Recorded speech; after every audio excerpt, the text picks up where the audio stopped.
بسم الله الرحمن الرحیم. ورونو او دوستانو، مونږ او تاسو بلکې ټول انسانیت کامیابی الله تعالی پوره دین کیږي. نن تاسو ته داسې وظیفات قیامه چې وخت لږ په لګي او پیدا یې ډېره زیاته ده.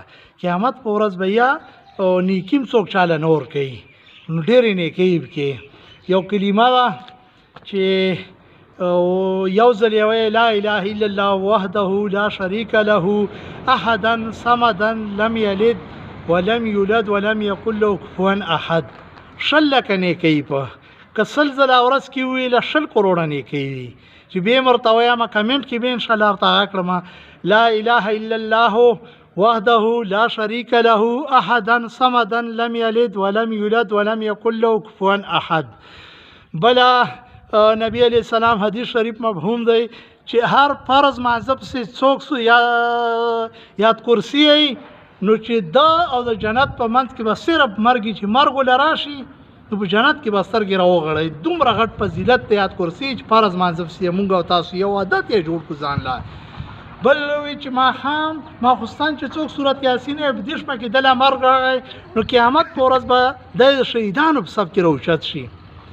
او بیا یا څوک ورو سبای کې لز یو ځل هغه سورت یاسین وایي نو لز د قرآن پاک د ختم ثواب یادی او ټول ورځې حاجتونه به ملا غیبونه پوره که. دومره غټ فضیلت یې زه نیمه سپاره بس سورت یاسین سبای کې ما معمول ګرځولی ډېر اجر او ثواب دی. زما خویندې میندې بچی چې څومره خلک زما خبره اوري دا سبای کې سورت یاسین ډېر برکت په کور کې راځي.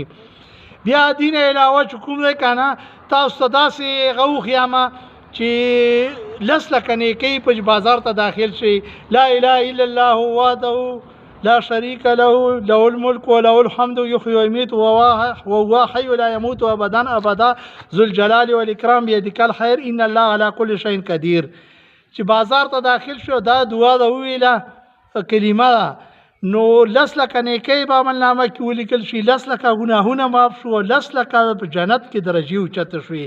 څومره غټ ثواب دی چې مونږ او تاسو دغه اهتمام وکړو چې دعوت تبلیغ کې وخت ولګو چې داسې روزه ولګئ. په دې کې هر څه زده کېږي، فرایض هم زده کېږي، واجبات هم کې زده کېږي، سنت هم کې زده کېږي.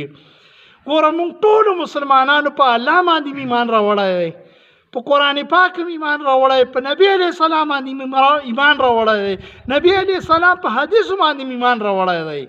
په دې کې هیڅ اختلاف نشته. بیا امام اعظم صاحب رحمت الله علیه زمونږ ټولو هغه امام دی د مسلمانانو که نه. نو بیا چې کوم دی نه په فرضو کې اختلاف شته، نه په واجبو کې شته، نه په سنتو کې اختلاف شته. مونږ ټول مسلمانان سره رونه یو او په کار دی چې په دعوت تبلیغ کې وخت ولګو. دا زړه سره تعلق لري چې په غوږو باندې خبره واورو د الله او د رسول خبره دماغو ته یې واچو او زړه ته کوزر شي نو دا به دین طلب د خدای پاک په مونږ کې راولي چې تبلیغ کې سې روزه ولګو شبې جمعې له لاړ شو 9 نه 11 بجو پورې تبلیغي نو خیري په دې شعر باندې به خبرې ختم کړم ماتې ګوډې خبرې تاریخ ته به خبره ډالۍ کړم شعر چې خاطر راتلو په انتظار کې دستا په سترګو ړوند شو دیوالونه نسی. والسلام.